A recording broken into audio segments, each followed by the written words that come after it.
விஜய் மட்டுமே வருமானத்தை விட்டுட்டு வர அரசியலுக்கு வரல. இன்னைக்கு நானும் ஒரு மருத்துவராக இருந்து ஒரு ஆக்டர் வருமானத்தை விட்டுட்டு வர்றதும் டாக்டர் வருமானத்தை விட்டுட்டு வர்றதும் ஒன்றும் மாறுபட்டது கிடையாது. புரட்சி தலைவர் எம்ஜிஆர் அவர்களை மட்டுமே மற்ற நடிகர்களோடு ஒப்பிடக்கூடாது. மரியாதைக்குரிய சிவாஜி அவர்கள் கட்சி ஆரம்பித்தார்கள். பாஜக எப்படின்னா அதிகமாக கிறிஸ்தவர்கள் இஸ்லாமியர்கள் இருக்கிற இடத்துல வாக்குகள் விழாது. 0 பூத்தெல்லாம் நாங்கள் பார்த்துருக்கோம். பனையூருக்கு மட்டும் இல்லை, எங்களுக்கு அறிவாலயம் குரல் கேட்குது, அதுக்கப்புறம் ராயப்பேட்டாலேருந்து ஒரு குரல் கேட்குது, அதுக்கப்புறம் வந்து வேளச்சேரியிலேருந்து வேளச்சேரியா விருகம்பாக்கமான்ல அங்கே விடுதலை சிறுத்தைகள் குரல் கேட்குது. எல்லா குரலையும் கேட்டு தானே நாங்கள் வளர்கிறோம், கேட்காம இல்லை. நாங்கள் செருப்பு மாலை போடலை, குங்குமம் வச்சா இது என்ன ரத்தம் வலி தான் நாங்கள் கேட்கல. யார் கேட்டா? எந்த கருணாநிதி அவர்கள் எனக்கு இந்த மத நம்பிக்கையே இல்லைன்னு சொன்னாரோ அதே கோபால பக்கத்தில் இருந்து அந்த ஆசீர்வாதத்தோடு தான் அவர் எல்லா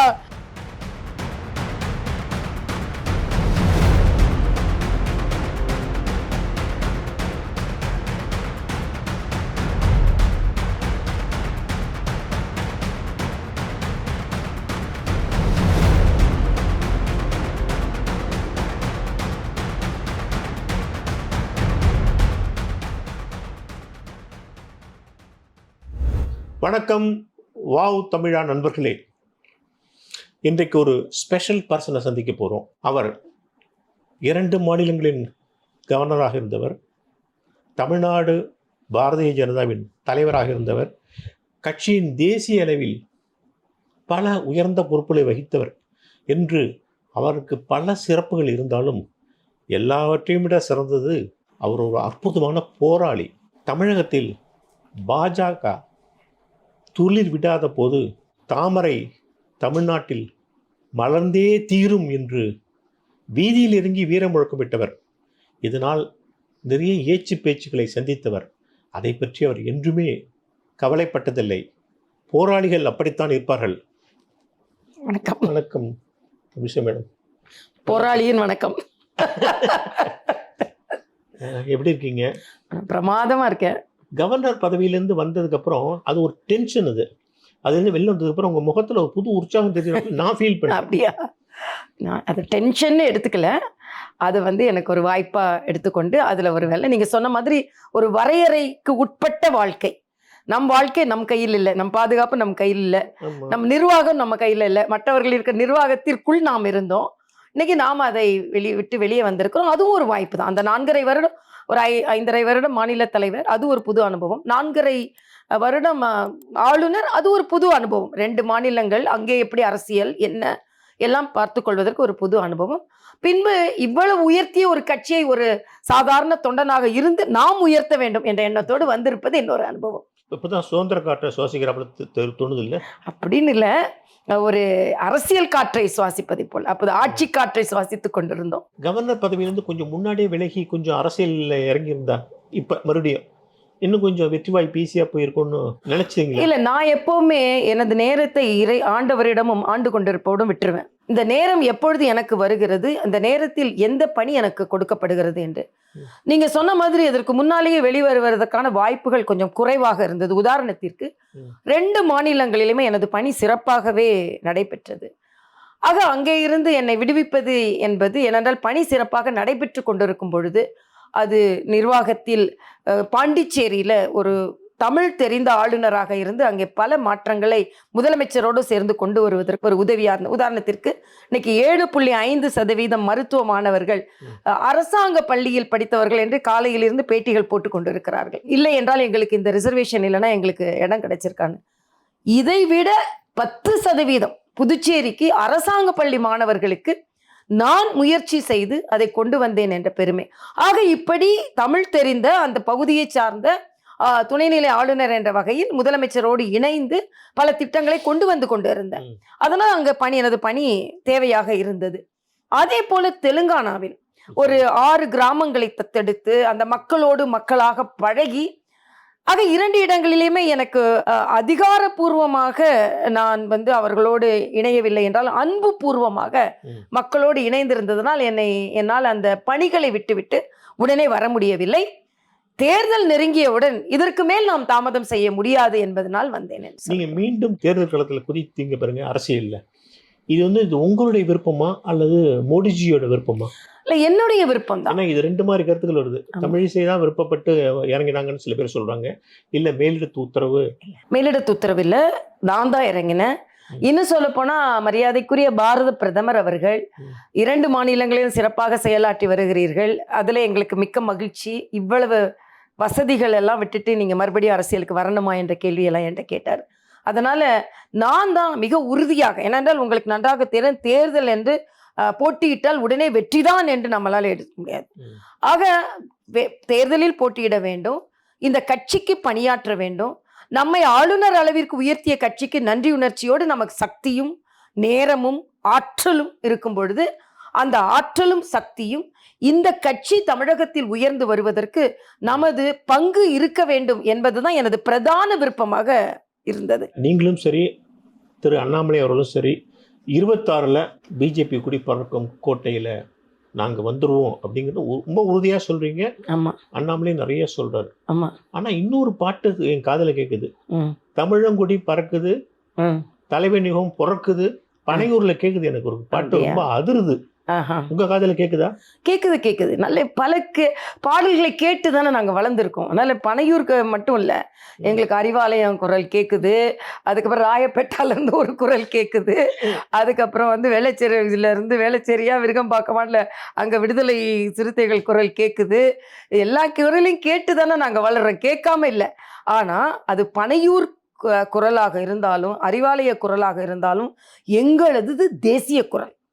ஆக இது தமிழகத்திற்கு தாண்டி இந்த குரல் ஒலிக்குமான்னு தெரியாது, பனையூரில் உள்ள குரலும் தமிழகத்தை தாண்டி ஒலிக்குமான்னு தெரியாது. ஆனா தேசிய குரல் தமிழகத்தை தாண்டி ஒலிப்பது மட்டுமல்லாமல் தமிழகத்தை தாங்கியும் ஒலிக்க முடியும் என்றால் அது பாரதிய ஜனதா கட்சியால் முடியும். ஏனென்றால் இன்று பார்த்தீங்கன்னா மத்திய பிரதேசத்தில் ஆரம்பித்து இன்று ராஜஸ்தான், குஜராத் போன்ற இடங்களில் பாரதிய ஜனதா கட்சி எவ்வளவு நல்லவற்றை கொண்டு வந்திருக்கிறார்கள். ஆக அப்படிப்பட்ட மறுபடியும் இதை போன்ற கட்சிகளிடையே கொடுக்காமல் ஒரு தேசிய கட்சி, மத்தியிலும் ஆண்டு கொண்டிருக்கின்ற கட்சி, மாநிலத்திலும் ஆளும் பொழுது மக்களுக்கு எவ்வளவு நல்லது செய்ய முடியும் என்ற எங்களது குரலை, எங்கள் குரல் வலிமையாக ஒலிக்கும் பொழுது பனையூர் குரலா இருக்கட்டும் மற்ற குரலா இருக்கட்டும் அது எனக்கு மட்டுக்காக தான் தெரியுன்றது எனது கருத்து. இல்ல, நீங்க வந்து இங்க வந்து ஒரு அஸ்திவாரத்தை போட்டு அடுத்தது வந்துடலாம்னு நினைக்கிறீங்க. விஜய் வந்து ரொம்ப கான்ஃபிடண்டா பேசுறாரு, அடுத்தது மீண்டும் எங்க யூகம் தான் வருது அப்படின்லாம் பேசுறாரு. அவருடைய பிளான்லாம் ரொம்ப பெருசா போயிட்டு இருக்கு. பெரிய சம்பளத்தெல்லாம் விட்டுட்டு வர்றாரு அப்படின்னா அவருக்கு எவ்வளோ கான்ஃபிடன்ஸ் இருக்குன்னு உங்களுக்கு தெரியும். ஏன்னா அவருக்கு வந்து இந்த இளைஞர்களோட கூட்டம் மிகப்பெரிய கூட்டம் இருக்கு. எம்ஜிஆருக்கு இருந்தது போல சினிமா கூட்டம்னு ஒன்று மிகப்பெரிய சினிமா கூட்டம் இருக்கு. அது அதோட வலிமை என்னங்கிறது உங்களுக்கு தெரியாது இல்லை. ஸோ இப்போ வந்து உங்களுடைய சவால் வந்து ஏற்கனவே அதிமுக, திமுக, அதிமுக, இப்போ அடுத்தது விஜய் வேற வந்து களத்தில் இறங்குறாரு. விஜய் வந்து உங்களை அனுசரிச்சு முடியாது, உங்களை அனுசரித்து பிஜேபி அலையன்ஸ் வச்சா மைனாரிட்டி ஓட்டு போயிடுங்கிறது அவருக்கு தெரியும். விஜய் வந்து திமுக ஆதரிச்சா அப்புறம் கட்சி ஆரம்பிச்சதோட நோக்கமே அர்த்தம் இல்லாமல் போயிடும். ஸோ இப்படி அவர் வந்து 2 பேரும் எதிர்க்கணும். அப்போ நீங்கள் என்ன பண்ண போறீங்க? இல்லை, ஒன்று விஜய் மட்டுமே வருமானத்தை விட்டுட்டு அரசியலுக்கு வரல. இன்னைக்கு நானும் ஒரு மருத்துவராக இருந்து ஒரு ஆக்டர் வருமானத்தை விட்டுட்டு வர்றதும் டாக்டர் வருமானத்தை விட்டுட்டு வர்றதும் ஒன்றும் மாறுபட்டது கிடையாது. நல்லா தெரியும், நீங்க ரங்கராஜபுரத்துல நீங்களே வந்திருக்கீங்க. ஆமா, அதனால நாங்களும் அதே மாதிரி வருமானத்தை விட்டுட்டு தான் வந்திருக்கோம். இன்னொன்று, அண்ணாமலையும் அவரும் ஒரு வருமானத்தை விட்டு வந்தார். நானும் இன்னைக்கு ஆளுநர் என்ற ஒரு மிகப்பெரிய பதவி விட்டு தான் வந்திருக்கோம். ஆக எங்களது தியாகமும் அதற்கு ஒன்றும் குறைந்தது இல்லை. நாங்களும் அதே கான்பிடென்ட்டோட தான் பேசுறோம். ஆக அவர் என்ன கான்பிடென்ஸோட பேசுறாரோ, அவர் என்ன தன்னம்பிக்கையோடு பேசுறாரோ அதை விட அதிகமாக தன்னம்பிக்கையோடு நாங்க பேசுறோம். ஏன் அப்படின்னா ஒரு தேசிய கட்சி மத்தியில் ஆண்டு கொண்டிருக்கிறது. அமைப்பு ரீதியாக நாங்கள் எங்களது பலத்தை கூட்டி வருகிறோம். எங்களது கட்சி 80ல் இருந்து ஒரு அனுபவம் வாய்ந்த கட்சியாக இருந்து கொண்டிருக்கிறது. இன்று மக்கள் ஒரு மாற்றத்தை விரும்பும் பொழுது நீங்க மரியாதைக்குரிய புரட்சி தலைவர் எம்ஜிஆர் அவர்களை மட்டுமே மற்ற நடிகர்களோடு ஒப்பிடக்கூடாது. மரியாதைக்குரிய சிவாஜி அவர்கள் கட்சி ஆரம்பித்தார்கள், சகோதரர் பாக்யராஜ் அவர்கள் கட்சி ஆரம்பித்தார்கள், சரத்குமார் அவர்கள் ஆரம்பித்தார்கள், TR ஆரம்பித்தார்கள். அது மட்டும் இல்லை, சகோதரர் சிரஞ்சீவி எனக்கு மரியாதை கொடுக்கக்கூடியவர். தெலுங்கானால ராஜ்மோகன் அடிக்கடி வந்து என்னிடம் மிக நன்றாக பழகக்கூடிய ஒரு சகோதரர், அவர் ஆரம்பித்து என்னால். இதே பவன் கல்யாண் இதே மாதிரிதான், பெரிய ஆக்டர், ரொம்ப பலம் பொருந்தியவர், பல பேச்சு, நல்ல உழைப்பாளி, பேச்சாளி. அவராலையும் தனியா ஒன்று செய்ய முடியல. அவர் இன்று பாரதிய ஜனதா கட்சியோடு கூட்டணி வைத்த பின்புதான் துணை முதலமைச்சராக, அது பாரதிய ஜனதா கட்சி தெலுங்கு தேசம் கட்சியோடு இணைந்த பிறகுதான் அவரால. அப்ப நீங்க என்ன சொல்ல வரீங்க? அண்ணாமலைக்கு துணை முதலமைச்சர் வந்து விஜய்ங்கிறீங்களா? அப்படி சொல்லல. இன்னொரு கட்சியோட பிரசிடென்ஸ் வந்து தனியா ஆரம்பித்தவர்கள்லாம் தனியாக மேலே வர முடியவில்லை என்று சொல்கிறேன். இதே பவன் கல்யாண் தனியா வர முயற்சி செய்தார், அப்ப ஒண்ணும் முடியல. அதனால தம்பி விஜய் ஆக்டரா இருக்கலாம், நல்ல ஆக்டரா இருக்கலாம், நல்ல பிரபலமான நடிகரா இருக்கலாம். ஆனா அரசியல் என்பது எந்த அளவிற்கு அவருக்கு கை கொடுக்க போகிறது என்பதை இனிமேல் தான் பார்க்கணும். கடைகோடி தமிழர்கள்ட்ட அவர் ரீச் ஆகிறதுக்குள்ள ஒரு கொடியிலே விமர்சனம் பலமுறை வந்து விட்டது. அதனால எல்லாம் காலப்போக்கில் பல விடைகளை தரும். அதனால விஜய் ஒரு சவாலாக இருப்பார், அதற்கு பெரிய சவாலாக நாங்களும் இருப்போம் என்பதை தான் நான் நீங்க சொல்ற மற்றவர்கள்லாம் தமிழ்நாட்டில் மற்றவர்கள்லாம் பார்த்தீங்கன்னா யாருக்கும் காமன் மேனுக்கு அவ்வளோ நம்பிக்கை இல்லை, இவங்க எல்லாம் முதலமைச்சர் ஆவாங்கன்னு. ஆனால் விஜய் மேலே எல்லாருக்கும் ஒரு நம்பிக்கை இருக்கு. ஏன்னா இந்த பையன் என்ன பண்ணுவாரோ அப்படிங்கிற ஒரு பேச்சு இப்பயே அடிபடுது. அதனால கேட்டேன் நான். நிறைய பேர் கேள்விகள்ல தப்பு இல்லை, ஏன்னா எல்லாருமே அந்த எண்ணத்தோடு தான் அரசியலுக்கு வருகிறார்கள். நம்ம கட்சி வந்து ஆட்சிக்கு வந்து விடும், நாம முதலமைச்சர் ஆகிவிடும்லான்ற ஒரு எண்ணத்தோடு தான் வராங்க. ஆனா தமிழக மக்கள் என்ன நினைக்கிறார்கள் என்பதுதான். தமிழ்குமாருக்கு வாய்ச்சொல் சொல்வதை விட வாக்குச்சொல் தான் அதிகமா நமக்கு பதில் தரும். வருங்காலத்துல எப்படி இருக்கிறது என்பது பார்ப்போம். ஆனா நாங்க எந்த கட்சி வந்தாலும் நாங்கள் பலம் பொருந்தியவர்களாக நிச்சயமாக மாறுவோம் என்பதில் நாங்கள் 1 கோடி உறுப்பினர்களை சேர்க்க போகிறோம் என்ற ஒரு மிகப்பெரிய பலத்தோடு நாங்கள் களமிறங்கி இருக்கோம். இப்ப இருக்கிறது 42 லட்சமா? ஆமா, என்னோட நான் தலைவராக இருக்கும் பொழுது 42 லட்சம். அதுவே ஒரு மிகப்பெரிய சவாலான சூழ்நிலையில் தான் அதை சேர்த்தோம். விஜய் கட்சி ஆரம்பிச்ச போது மஞ்சள் குங்குமம் கடல்ல மங்களகரமா ஆரம்பிக்கிறாரு அப்படின்னு வாழ்த்து சொன்னீங்க. இப்பயே துண்டு போட்டு வைக்கிறீங்களா இருக்கட்டும் அப்படின்னு? அப்படின்னு இல்லை, இது ஒரு பெருந்தன்மை. ஒரு தம்பி வந்து ஒரு கட்சி ஆரம்பிக்கிறார், அரசியலுக்கு இன்னும் பல இளைஞர்கள் வர வேண்டும் என்பது. அலையன்ஸ் துண்டெல்லாம் போடலப்பா. அதாவது ஒரு அன்பு துண்டை போட்டேன், அலையன்ஸ் துண்டெல்லாம் இல்ல. ஒரு தொண்டு செய்வதற்கு ஒரு தம்பி வர்றாருன்றதுக்காக அதுக்கு நான் துண்டு போட்டு வாழ்த்துனேன்னு சொல்லலாம். அலையன்ஸ் துண்டு போடுற அளவுக்குலாம் நாங்க இல்லை இப்போதைக்கு. நல்ல இது எங்க கட்சி தலைவர் என்ன சொல்றாரு, எந்த கட்சியுமே வேண்டான்னு சொல்ற நேரத்துல நான் ஏன் அலையன்ஸ் போட்டு துண்டு பண்ணோம். ஒரு நான் என்ன பொறுத்த வரைக்கும் தமிழகத்துல நான் நினைக்கக்கூடியது, இன்னும் நிறைய இளைஞர்கள் அரசியலுக்கு வரணும். வாரிசுகள் மட்டுமே அங்கீகாரம் கிடையாது. மரியாதைக்குரிய பாரத பிரதமர் நேற்று சொல்லி இருக்கிறார், அரசியல் பின்புலம் இல்லாமல் தன்னம்பிக்கை தன்னார்வ தொண்டர்கள் அதிகமாக அரசியலுக்கு வர வேண்டும். ஆக அரசியல் பின்னணி இல்லாமல் வரணும்னா சினிமா பின்னணி இல்லாமயும் வரணும், பொதுல வரணும். சினிமா பின்னணியில இருந்து ஒரு சினிமா தொழிலை விட்டு எந்த குரலாக இருந்தாலும் தமிழகத்திற்காகத்தானே ஒலிக்க போகிறது. எந்த விஜயின் குரல் கூட தமிழ் மக்களுக்காகத்தானே ஒலிக்க போகிறது.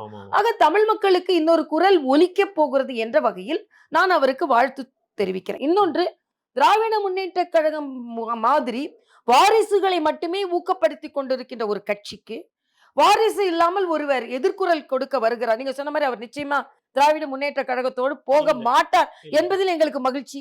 ஏன்னா எங்களது பொது எதிரி திராவிட முன்னேற்ற கழகத்தாக இருக்கிறது. ஆக திராவிட முன்னேற்ற கழகத்திற்கு எதிராக ஒரு குரல் வலிமையாக எழும்ப போகிறது என்பதில் எனக்கு மகிழ்ச்சி. நான் சொன்னதுல பாதி மட்டும் திராவிட முன்னேற்ற எதிராக தான் போகும். பிஜேபிக்கு ஆதரவா எதிர்வான்ல, திராவிட முன்னேற்ற கழகத்தை எதிர்க்கும் பொழுது அது பிஜேபிக்கு ஆதரவாக வர்றதுக்கு வாய்ப்பு இருக்கிறது. நாங்களும் அவங்களை தானே எதிர்க்கிறோம். ஏன்னா நாங்க இப்ப ஆட்சியில இல்ல, அவர் எங்களை எதிர்த்து என்ன செய்ய போறாரு? அதாவது பிஜேபிக்கு அவரை எதிர்க்கிறா எதிர்க்க மாட்டாரான்றதுக்கு கருத்து ஏற்கனவே சொல்லிட்டாரு. நீட்டுக்கு எதிராக ஒரு கருத்து சொன்னாரு. அப்பவே நான் சொன்னேன், தம்பி விஜய்கிட்ட இருந்து நான் மாற்று அரசியலை எதிர்பார்க்கிறேன், மறுபடியும் நீங்க அதுக்குள்ளே போய் விழுந்துடாதுங்க அப்படின்னு சொன்னேன். ஏன்னா அவர் இளைஞர்கள்ட்ட பேசும்போது தம்பி விஜய் என்னை பொறுத்த மட்டில் நான் எப்பவுமே கருத்துக்களை நேராக சொல்ல பழக்கப்பட்டவள். அன்னைக்கு விஜய் என்ன பேசியிருக்கணும்னு ஒரு மூத்த அரசியல்வாதியாக ஒரு அக்காவாக நான் நினைப்பது என்ன என்றால், அவர் அந்த இளைஞர்களிடம் பேசுறார். நீட்டை பற்றி இன்னைக்கு நீட் வந்து ஏற்கனவே நடைமுறையில் இருக்கிறது. நமது மாநிலத்திற்காக ஓராண்டு விலக்கும் அளிக்கப்பட்டது. உச்ச நீதிமன்றத்தின் தீர்ப்பு, அது நிச்சயமா அதுக்கு விலக்கு அளிக்க முடியாது. அப்ப இளைஞர்கள் மத்தியில நீட்டை பத்தி அவநம்பிக்கை ஏற்படுத்தாமல் இன்னும் நல்லா படிங்க, இன்னும் வந்து நீட் வந்து நிர்வாக ரீதியாக அதை நீக்க முடியாது, ஆனா இன்னும் நீங்க நல்லா படிங்கன்னு சொல்ற ஒரு நிலைப்பாடை தான் அவர் எடுக்க வேண்டும் என்பது எனது கருத்து. முதல்லயே உங்க கட்சியின் ராஜா அவர்கள் வந்து ஜோசப் விஜய்லாம் ஆரம்பிச்சாரு, கொஞ்சம் விஜய் விமர்சனம் பண்ணாரு. ஆமா, அதாவது அத மாதிரி, அதாவது அவர் வந்து ஒவ்வொரு தலைவருக்கும் தங்களது கருத்துக்களை சொல்வதற்கு உரிமை இருக்கிறது. ஆனா எங்களை பொறுத்த மட்டில் ஏதோ பாஜக என்றாலே அது மதச்சார்புள்ள கட்சி என்று சொல்வதை நான் மறுக்கிறேன். எங்க கட்சியில கிறிஸ்தவர்கள் இருக்கிறார்கள், எங்க கட்சியில இஸ்லாமியர்கள் இருக்கிறார்கள், சிறுபான்மை அணி என்று எங்கள் கட்சியில் ஒன்று இருக்கிறது. அண்ணன் ஹெச் ராஜா என்ன என்றால், ஒருவேளை பாஜகவுக்கு எதிராக ஒரு வலிமையான கருத்துக்களை சொல்லும் பொழுது அவர் மதம் சார்ந்த ஒரு எண்ணத்தோடு சொல்கிறாரோ என்ற ஒரு எண்ணத்தை ஹெச் ராஜா அண்ணன் கொண்டு இருக்கலாம். ஆனா என்னை பொறுத்த மட்டில் மதம் சார்ந்து யாரையும் பார்க்க கூடாது, மனம் சார்ந்துதான் எல்லாரையும் பார்க்க வேண்டும் என்பதுதான் எங்களது கருத்தாக இருந்து கொண்டிருக்கிறது. என்னை பொறுத்த மட்டில் 2026 அப்படித்தான் நான் பார்க்கிறேன். நாங்க இந்து மதத்தை சார்ந்தவர்கள் மட்டும் இல்ல, இஸ்லாமிய, கிறிஸ்தவ, சிறுபான்மையின மக்கள். ஏனென்றால் குஜராத்தில் சிறுபான்மை மக்கள் வாக்களிக்காமல் பாஜக வெற்றி பெற்றிருக்க முடியாது. அதே மாதிரி உத்தரப்பிரதேசத்துல இஸ்லாமிய மக்கள் வாக்களிக்காமல் ஆதித்யநாத் வெற்றி பெற்றிருக்க முடியாது. கோவாவில் 60% கிறிஸ்தவ மக்கள் இருக்கின்ற ஒரு மாநிலத்தை பாஜக ஆள்கிறது. அப்போ பாஜக சிறுபான்மையினருக்கு எதிரான கட்சி என்பதை மக்கள் இப்பொழுது நம்ப தயாராக இல்லை. இதை தமிழகத்தில் பாஜகவோடு கூட்டணி வைத்தால் சிறுபான்மை மக்கள் எதிரானவர்கள் என்ற ஒரு எண்ணம் வந்துவிடும் என்பதை எல்லோரும் நினைக்கிறார்கள். அப்படி இல்லை. நான் சொல்றேன், பாளையங்கோட்டை போன்ற இடங்களில் கூட எங்களுக்கு வாக்குகள் விழுந்திருக்கிறது. இங்கே கிறிஸ்தவர்கள் அதிகமான இடங்கள்ல பூத்துல கூட வாக்குகள் அதிகமாக விழுந்திருக்கிறது. அது மாதிரி முதல்ல எங்களுக்கு பாஜக எப்படின்னா, அதிகமாக கிறிஸ்தவர்கள் இஸ்லாமியர்கள் இருக்கிற இடத்துல வாக்குகள் விழாது. 0 பூத்தெல்லாம் நாங்க பார்த்திருக்கோம். இந்த முறை எங்களுக்கு 0 பூத்தே கிடையாது. இஸ்லாமியர்கள் அதிகம் இருக்கிற இடத்துல கூட எங்களுக்கு வாக்குகள் விழுந்திருக்கிறது. ஏன்னா மரியாதைக்குரிய பாரத பிரதமர் சிறுபான்மையருக்கான 15 பாயிண்ட் ப்ரோக்ராம் கொண்டு வந்தார், முத்தலாக்கை எதிர்த்தார். ஆக எல்லா சிறுபான்மை மக்களுக்கான ஹஜ் பயணிக்கு அதை சுலபப்படுத்தினார், அதுல விசாவை சுலபப்படுத்தினார், பெண்கள் தானாக போக முடியும் என்பதை கொண்டு வந்தார். அதே மாதிரி இஸ்லாமிய கிறிஸ்தவர்கள் சர்ச்சுக்கே போய் கிறிஸ்துமஸ் கொண்டாடினார். இன்னைக்கு அண்ணன் ஸ்டாலின் கூட இந்து மத விழாக்களுக்கு வாழ்த்து சொல்ல மறுக்கிறார். ஆனா எங்களது தலைவர்கள் எல்லோரும் பக்ரீத்துக்கு வாழ்த்து சொல்றோம், ரம்ஜானுக்கு வாழ்த்து சொல்றோம், அதே மாதிரி கிறிஸ்துமஸ்க்கு வாழ்த்து சொல்றோம். ஆக உண்மையான மதச்சார்பின்மையாளர்கள் யாருன்னா நாங்க தான். மதச்சார்புடையவர்கள் யாருன்னா அண்ணன் ஸ்டாலின். ஏன் மதச்சார்புடையவர் என்ன? ஏன் கிறிஸ்தவ இஸ்லாமிய பண்டிகைக்கு வாழ்த்து சொல்லும் அண்ணன் இந்து மக்களுக்கு வாழ்த்து சொல்ல மறுக்கிறார் என்றால் அவர் தான் இந்து துவேஷத்தை கொண்டு வருகிறார். ஆக யார் மதம் சார்ந்தவர்கள் என்பதை இந்த மக்கள் புரிந்து கொள்வார்கள். சொல்றீங்கல்ல, ஆமா, ஸ்டாலினை பத்தி சொல்றீங்களே, இப்ப 2 நாள் முடிவு நடந்த சம்பவம், முருகன் மாநாட மிக மிக பிரம்மாண்டமா பயணிகள் நடத்திருக்காரு. உங்க ஆன்மீக ஓட்டிகள் அந்த பக்கமும் திரும்ப போகுது, அதை யோசிச்சீங்க? அதெல்லாம் திரும்பாது. அவங்க மாமனுக்கு நீங்க அதான சொன்னீங்க, அவங்க ஆன்மீகத்தை எதிர்க்கிறாங்க, இந்து மதத்தை எதிர்க்கிறாங்க, இந்து மதத்தை அசிங்கப்படுத்துறாங்க, ராமரை அசிங்கப்படுத்தியவர், முருகனை அசிங்கப்படுத்தவர் சொன்னீங்க. அதுக்கு இப்ப பதில் என்ன நடக்குது? அவங்க மாநாடு நடத்திட்டாங்க. நீங்க அது நாட்டுக்காகவா ஓட்டுக்காகவா? ஓட்டுக்குதான். நான் அடித்து சொல்ல முடியும், ஓட்டுக்காக தான். வேல்முருகன் நடத்தினது இவரு வேல் யாத்திரை நடத்தினார். நாங்க முதலிலிருந்தே நாங்க முதலிலிருந்தே முருகன் எதிர்க்கலையே. முருகன் எதிர்க்கல, நாங்களும் முருகன் எதிர்க்கல. நாங்க செருப்பு மாலை போடல, குங்குமம் வச்சா இது என்ன ரத்த வலிதான் நாங்க கேட்கல. யார் கேட்டா? குங்குமம் வச்சா ரத்த வலிதான் கேட்கறது, போய் அவங்க தலைவர்களை பார்க்குறவங்கள திருநீரை அழிச்சிட்டு போறது. அதாவது அந்த எந்த இன்ஜினியரிங் காலேஜில் படித்தா ராமர்னு கேட்கல, செருப்பு மாலை போடலை, பெரியார் சிலையை கொண்டு ஸ்ரீரங்கம் கோயிலுக்கு எதிரில் வைக்கல. ஆக எல்லாமே கடவுளை நம்புகிறவன் முட்டாள் என்று சொல்லும் பெரியார் தான் எங்களோட ஆதர்ஷன தலைவர்னு நாங்க சொல்லல. ஆக அவர்கள் எல்லாம் எதிர்ப்பு சொல்லிவிட்டு இன்னைக்கு இந்து கடவுள்களை நாங்கள் நிந்தித்தது எல்லாம் தப்பு, மன்னித்துக் கொள்ளுங்கள் என்று சொல்லி மாநாடு நடத்தி இருக்கணும். ஆக என்னை பொறுத்த மட்டில் இந்த மாநாடு அப்பட்டமான அரசியல் மாநாடு.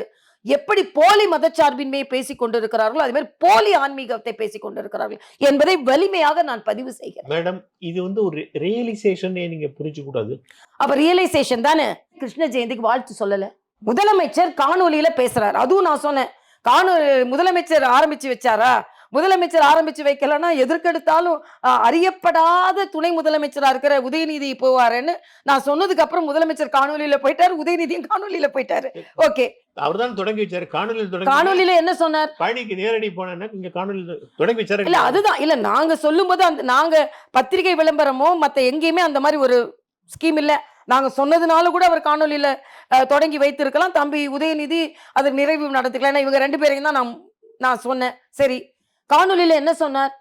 ஜாதி மத இன உணர்வு வேறுபாடு இல்லாதவன் நான் சொன்னார். அப்ப ஏன் கிருஷ்ண ஜெயந்தி 85% மக்கள் இங்க கொண்டாடுகிறேன்? கோயிலுக்கு போங்க, இன்னைக்கு உங்களை பார்க்க வர்றதுக்கு முன்னால நான் கோபாலபுரத்து கோபாலன். எந்த கருணாநிதி அவர்கள் எனக்கு இந்த மத நம்பிக்கையே இல்லைன்னு சொன்னாரோ அதே பக்கத்துல இருந்து அந்த ஆசீர்வாதத்தோட தான் அவருக்கு கிடைத்தது. அந்த கோபாலபுரத்து கோபாலனை பார்த்து விட்டு தான் வர கூட்டம், மக்கள் எல்லோரும் அந்த கும்பிடுகிற கூட்டம், அதே மக்கள் ஓட்டு போட்டார்கள். ஆக தனக்கு ஓட்டு போட்ட மக்களிடம் 85% 90% மக்களுக்கு நம்பிக்கை உடையவர்களுக்கு வாழ்த்து சொன்னால் என்ன? அப்ப நீங்க உண்மையிலேயே நீங்க மாறி இருந்தீர்கள் என்றால் இன்று வாழ்த்து சொல்லி இருப்பீர்கள். காரியங்கள் தானே முக்கியமா, வார்த்தைகள் முக்கியமா? இல்லையே, வாழ்த்துகள் முக்கியம் இல்ல. அப்ப நீங்க மத்த மதத்திற்கு வாழ்த்து சொல்லாம இல்லையே, சொல்றீங்கல்ல. அப்ப மத்த மதத்திற்கு வாழ்த்து சொல்லும் பொழுது ஏன் இந்து மத விழாக்களுக்கு நீங்கள் வாழ்த்து சொல்ல மறுக்கிறீர்கள் என்பது மறுபடியும் நான் வைக்கும் கேள்வி.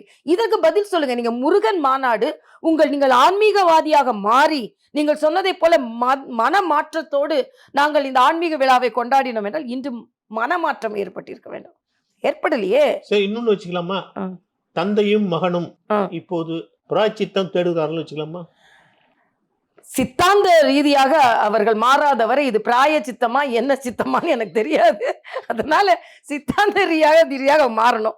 சித்தாந்த ரீதியாக என்ன என்றால், நான் சொன்ன மாதிரி நான் இன்னைக்கு எல்லா இந்துக்களும் அவர்கள் கொண்டாடுகிறார். என்ன ஸ்டாலின் எனக்கு நம்பிக்கை இல்லைல்ல, அப்ப நான் எப்படி சொல்லுவேன் அப்படின்னு சொன்னா, உங்கள் நம்பிக்கை முக்கியம் இல்லை, உங்களை சார்ந்திருந்த மக்கள் நம்பிக்கை. நீங்க திராவிட முன்னேற்ற கழக தலைவரா இருந்தா ஏன் நம்பிக்கை, உங்க நம்பிக்கை, தொண்டர்கள் நம்பிக்கை, நெத்தியில வச்சது இது ரத்தமா குங்குமமா இல்லை, இன்னைக்கு விவாதத்துக்கு போகலாம்.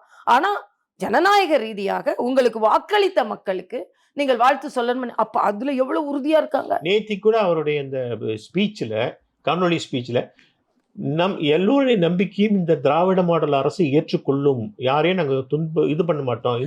அப்ப இந்துக்களின் நம்பிக்கைக்கு இன்னைக்கு ஏன் வாழ்த்து சொல்லலன்றதான் மறுபடியும் கேள்வி. எங்களது நம்பிக்கையை அவர் உணர்வு பூர்வமாக மதிக்கிறார் என்றால் ஏன் வாழ்த்து சொல்லல? அப்ப அதை ஒரு மறுக்கிறார் என்பதை அடிமனதில இருந்து அவர் தெளிவுபடுத்துறாரா இல்லையா? அவங்க இன்னொரு விஷயத்தையும் சொல்றாங்க. முருகன் மாநாடு திடீர்னு நடத்துறாங்க அப்படின்னு சொல்றீங்க எதிர்கட்சிகள். ஆனா அவங்க என்ன சொல்றாங்க, சேகரபாபு கடந்த 3 வருடங்களாக அறநிலைத்துறையில் பல்வேறு புனருத்தாரண வேலைகள்லாம் செஞ்சுட்டே இருக்காரு. அதோடைய ஒரு வேலை தான் இதுவும். அது அடுத்த கட்டம் தான் இது. இப்போ 143 கோயில்கள்ல இதெல்லாம் பண்ண போறேன்னு சொல்றாங்க. ஸோ இது வெவ்வேறு காலத்துல வேறு வேலை செஞ்சுட்டு இருக்கோம், அதுல இது ஒண்ணு அப்படிங்கிறாங்க.